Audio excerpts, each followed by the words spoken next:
My name is Taylor. I'm 37 years old. I started my own company when I was 31. Business has been going well, and I have around 20 employees now. It's a friendly and fun workplace. I'd like to tell you about the ups and downs of my life before starting this company. I got married at 27 and had a child at 29. When I was single, I worked as a web designer for a company. I didn't really have a strong desire to get married, but I was set up on a blind date with a guy through my family acquaintance. Leo was the same age as me and worked as a salesperson for a big company. He came on strong right from the beginning and proposed before long. I ended up quitting my job and becoming a homemaker as he wanted, but it didn't take me long to realize his true nature. First of all, he couldn't detach from his parents. Later, I found out that our marriage was primarily to please them, and anyone would be okay as long as it made them happy. So he often went to see them on weekends, leaving me alone at home. On top of that, he was pretty self-centered. He was raised as an only child and was spoiled by them. I had to prepare a fresh towel in advance when he took a shower, and if I ever forgot, he got extremely angry. In the morning, I had to lay out his suit and everything he needed on the bed. Dinner had to have at least 5 different vegetables, and frozen food or pre-made dishes were a big no-no. Not only that, but I always had to keep the entire house in an immaculate state. I had to vacuum and mop every morning and evening. Of course, he never lifted a finger to help with any of this. Despite that, I tried my best because I was his wife. Soon after, I became pregnant.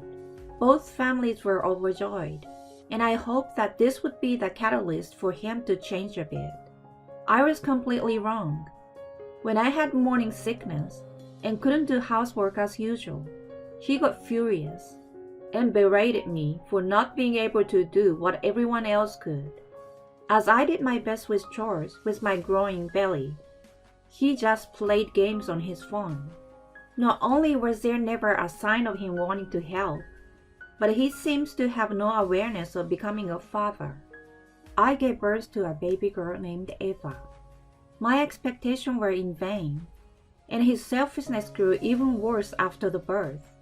When I returned home from the hospital, I was greeted with a huge pile of dishes. He hadn't done any housework at all while I was out. I had to juggle taking care of the newborn while straightening up the house for a while. As usual, he never showed any gesture of appreciation whatsoever. On the contrary, he said that I should have been able to finish something as basic as that in no time. Furthermore, he mocked me about my post-pregnancy weight gain. You are a fooler. You look like a meatball. Hey, meatball, answer me. He looked at me with a contemptuous gaze. According to my doctor, my weight gain was entirely within the standard range. I had planned to start a diet at some point, but this really got on my nerve. He wouldn't help with housework and looked down on me after giving birth. Cut it out! When I finally yelled at him, he angrily stood up, knocking over his chair. Who the heck are you talking to? I'm the breadwinner here. You, as my wife, should just do as I say. Besides, anyone can handle housework. Don't act so high and mighty. I was so furious that I couldn't even respond. From then on, he constantly made fun of my appearance. Hey, meatball, is dinner ready? Oh, here comes the sumo wrestler. Do you even know what losing weight means? He mocked me as he pleased. I had to endure it, because if I said anything back, I thought that chairs might start flying like in a wrestling brawl. Above all, I had to protect Eva. He didn't help with housework or childcare at all. Taking care of the crying baby, changing diapers, and doing household chores all at once was tough. I went through each day with no makeup and wearing just the glasses, looking completely worn out. I had no time for anything. There were even days when I could only go to the bathroom once in the morning. Still, I encouraged myself, thinking that this was what being a mother meant. One day, while Leo was criticizing my appearance as usual, he suddenly brought up divorce. You've become a mess ever since you had Eva. Let's get a divorce. I like the younger girl from the office now. By the way, Eva looks just like you, chubby like a meatball. What did you just say? I couldn't believe my ears. You've been overweight for a long time. I can't take it anymore. I like slender women. Pack your stuff and get out ASAP. His argument was completely absurd. What nonsense are you talking about? I can't do that. Confused, I immediately contacted his parents. Leo wants a divorce because I had a child and lost my looks. Can you please put some sense into him? Contrary to my frantic state, my in-laws remained indifferent. If he says so, it must be true. It's evidence that you haven't made enough effort. What have you been doing? You shouldn't upset my son. I had no choice but to despair. Get out already! I have no interest in someone who's given up being a woman. How are Eva and I supposed to live from now on? I don't care. You should learn to stand on your own feet. Bye-bye, meatball mom and baby. I had reached my limit with his repeated insults. That very day, I decided to live with Eva. I didn't cry. To be precise, I couldn't even cry. I was rather outraged by him, who had insulted not only me, but also our own daughter. With nowhere else to go, I turned to my parents for help. They had my younger brother and his wife living with them, and they had a baby of their own, roughly the same age as Eva. I thought it would be a burden for them if we moved in, but I had no other option. When I asked if we could stay for a while, both my parents and my brother's family warmly welcomed us. I shared the whole story with them and mentioned my marriage was over. They encouraged me to stay as long as I needed. That was when I finally shed tears. I couldn't stop crying, feeling their warm support. Then my brother's wife Emma made a suggestion. You probably need a lawyer now. I used to work as a secretary at a law firm before I got married. A friend of mine still works there, so I can introduce you. Thanks to her, I met a competent lawyer a few days later. Sophia was in her early 40s with her own divorce experience, and she was very empathetic and helpful during our consultations. We had several rounds of divorce negotiations, but we couldn't reach an agreement easily. Leo refused to pay child support. Sophia, after a brief preamble about wanting to tell me her personal opinion, said, Your husband is arguing that you've neglected your duties as a woman and prioritized the child. He's like a selfish child in a man's body. He married you to please his parents, and controlling you is the goal of his marriage. I don't want to discourage you from pursuing child support, but I also think it might be best to completely sever ties now. Both he and his parents are unreasonable people. Instead of dealing with them, I think looking toward the future is more constructive. She spoke seriously, and something inside me snapped. The reasons for divorce were so flimsy. The insult he hurled at Eva at the brink of separation was too much. Dealing with him any longer was unbearable. I wanted to be free from him as soon as possible. I made up my mind. I was determined to raise Eva on my own and find happiness beyond this point. From now on, you need to work hard to support your daughter. Are you really ready? I sure am, I replied firmly, making a commitment to face the future head-on. When the divorce was filed, I resumed my work as a freelance web designer.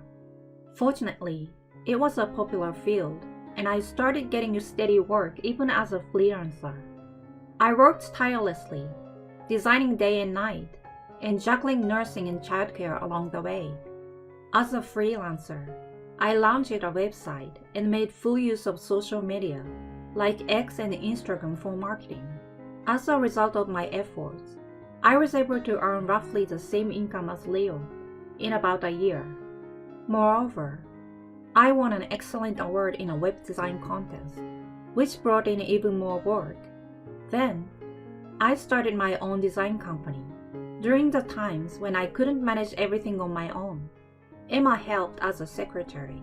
I also had the assistance of part-time employees, allowing the company to run smoothly. As the business grew, I realized the need for sales efforts. So my brother, who had previously worked for a major advertising agency, quit his job and became the sales manager. With his natural business acumen, he built on the social media-focused marketing I had been doing and expanded into advertising using traditional media.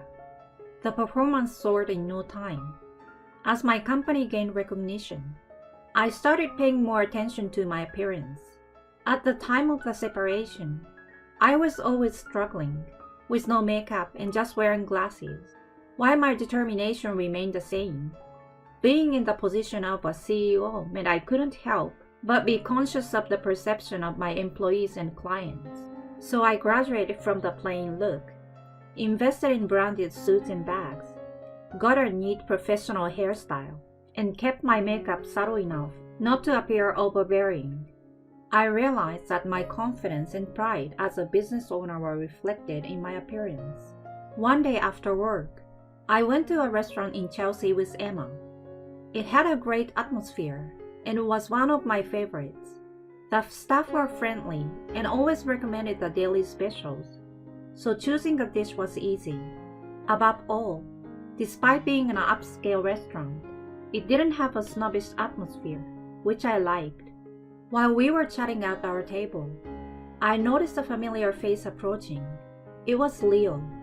You seem to be doing well. He brought water to our table, wearing a big smile on his face. He was working as a waiter at this restaurant. He acted over-friendly, unlike a typical waiter, and the arrogance he had before our divorce flashed through my mind, making me feel nauseated. "Oh, it's you. You seem to be doing fine too," I responded with a smile. After our divorce, I had heard through the grapevine that he had lost his job due to his relationships with female colleagues. I hadn't heard much about his whereabouts since then, but my relatives who frequented this restaurant recently informed me that he had started working as a waiter there. Emma and I had come there out of curiosity, pretending not to know anything. You're looking great. His attitude, as if he had forgotten the way he had ridiculed me in the past, immediately put me in battle mode. "You're annoying. Get out of my sight." Come on, don't be so cold.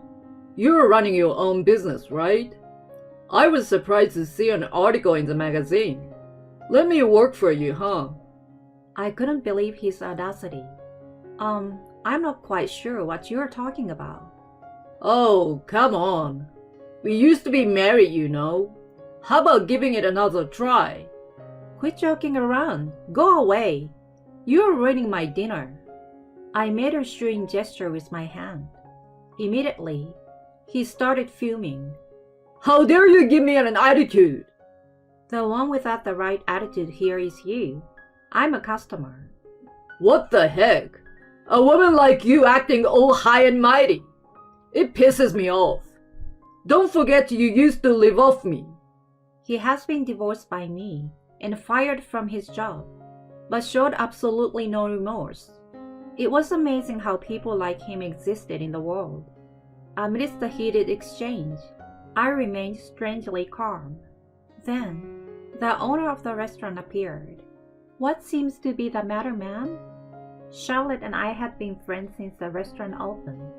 We had known each other since her early days as a waitress, and we shared a strong bond as business owners. I heard our waiter here raising his voice. "Is there any trouble?" she asked with a concerned expression. He has been making baseless accusations against me. Can you please do something? As soon as I finished my sentence, she glared at Leo. Why are you causing trouble? She and I are married, and she started a new company, so I asked her for a job. But then, she suddenly got mad, and... Let's clarify first that we are not married anymore. He insulted me and our daughter, and we divorced. We are strangers now. And yet, he's directing this kind of behavior at a customer. I could see that Charlotte's face was turning as red as a lobster. She's got a big mouth for a woman. His excuse made absolutely no sense. What? For a woman? I'm a woman too, you know. Her anger had finally reached its peak. Oh no, I mean, you're different, not a woman. I mean, not like that. What are you saying? I absolutely despise people who discriminate based on gender the most. We don't need someone like you in our restaurant. You are fired. Get out. Her anger voice echoed through the restaurant. Oh no, I apologize. I'm really sorry. I have nowhere to go if I get fired from here. Please spare me. He pleaded with the owner with a pitiful expression. You should learn to stand on your own feet. I smiled at him. He was dragged away by security, wailing, and was kicked out of the restaurant. According to Charlotte, he had been hopping from one job to another after he was fired from his previous job. She pitied him and hired him as a waiter, but he ended up repaying that kindness in this manner. Truly a case of getting what he deserved. I had never seen someone fit the phrase, "You reap what you sow," so perfectly. Afterward, my company continued to do well. What's more, I will be graduating from being single soon. I met another entrepreneur with a divorce history at a cross-industry networking event. Fellow souls with similar scars, we quickly became good friends. I have a daughter, and he's alone. We took our time to strengthen our bonds with Eva and our families. We decided to start a new family together by next spring. My new partner is loving and kind for a change. Leo, on the other hand, according to the investigation of my competent secretary Emma, he remains unemployed and single after being kicked out of that restaurant. Despite how much he used to make fun of my appearance, he now seems to be displaying a grotesque example of middle-aged flat. Fate and the passage of time can be cruel. My life has been like a roller coaster ride. I got married, had a child, got divorced, started working, and established a company. I've learned the meaning of you reap what you sow all too well. If there is someone out there feeling like they're in the middle of a dark tunnel with no end in sight, I want to say this. There is always an exit. There is no night without a dawning. By the way, the lawyer who supported me through my divorce is now our company's legal advisor.